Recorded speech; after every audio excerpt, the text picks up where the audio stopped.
आप देख रहे हैं हिमाचल प्राइम और अब बात होगी सिर्फ हिमाचल की खबरों की फटाफट अंदाज में।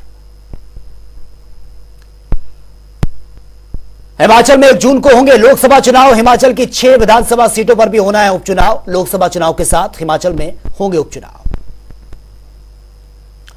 हिमाचल के मुख्य चुनाव अधिकारी मनीष गर्ग ने की है प्रेस कॉन्फ्रेंस। बताया प्रदेश में 7 मई को चुनाव की अधिसूचना होगी जारी। 14 मई को नामांकन की आखिरी तारीख, 1 जून को मतदान दिवस। लोकसभा चुनाव 2024 के मतदान की तारीखों का ऐलान। देश भर में आचार संहिता हुई लागू। डीसी कांगड़ा हेमराज बैरवा ने अधिकारियों संग आदर्श आचार संहिता अनुपालना सुनिश्चित करने का आग्रह किया। लोकसभा चुनाव की तारीखों के ऐलान के बाद देश भर में आचार संहिता भी लागू हुई है। डीसी बिलासपुर आबिद हुसैन सादिक ने अधिकारियों को दिए निर्देश का आचार संहिता की अनुपालना सुनिश्चित करें। देश भर में आदर्श आचार संहिता लागू होती ही केंद्रीय मंत्री अनुराग ठाकुर ने दी इस पर प्रतिक्रिया। कहा दुनिया का सबसे बड़ा लोकतंत्र एक बार फिर से चुनाव के लिए तैयार। चुनाव की तारीखों के ऐलान पर जयराम ठाकुर की प्रतिक्रिया। कहा हिमाचल में गिरेगी कांग्रेस की सरकार, सत्ता में आएगी बीजेपी। लोकसभा चुनाव की तारीखों के ऐलान के बाद कांग्रेस के प्रदेश अध्यक्ष प्रतिभा सिंह की प्रतिक्रिया। कहा कांग्रेस पार्टी ने शुरू किया चुनावी अभियान। हम विधानसभा की 6 सीटों पर जीत हासिल करेंगे।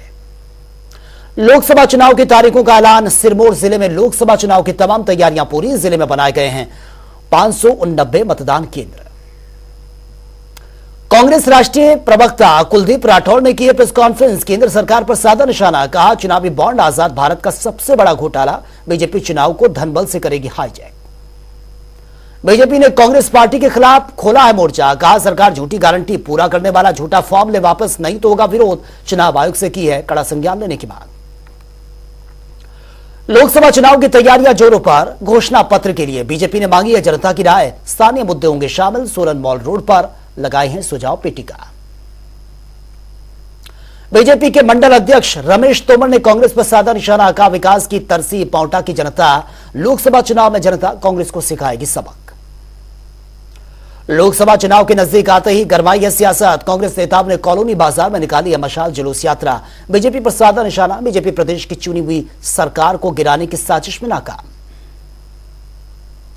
कांग्रेस कार्यकर्ताओं ने रिकांगपिओ में निकाली है मशाल रैली। केंद्र सरकार के खिलाफ नारेबाजी। केंद्र सरकार पर लगाया लोकतंत्र की हत्या का आरोप।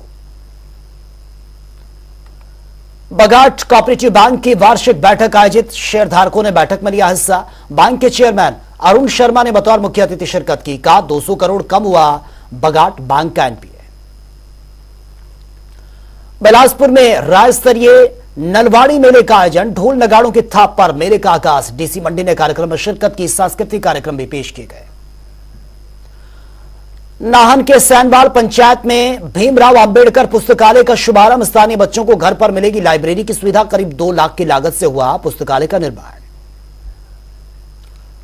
ई केवाईसी करवाने में सोलन जिला नंबर 1 पर। 86% लोगों ने करवाई है ई केवाईसी। 31 मार्च तक ई केवाईसी न करवाने पर उपभोक्ताओं के राशन कार्ड ब्लॉक कर दिए जाएंगे।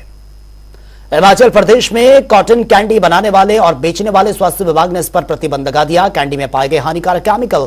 कैंडी को गुलाबी रंग देने के लिए होता है रोडामाइंस बी का इस्तेमाल।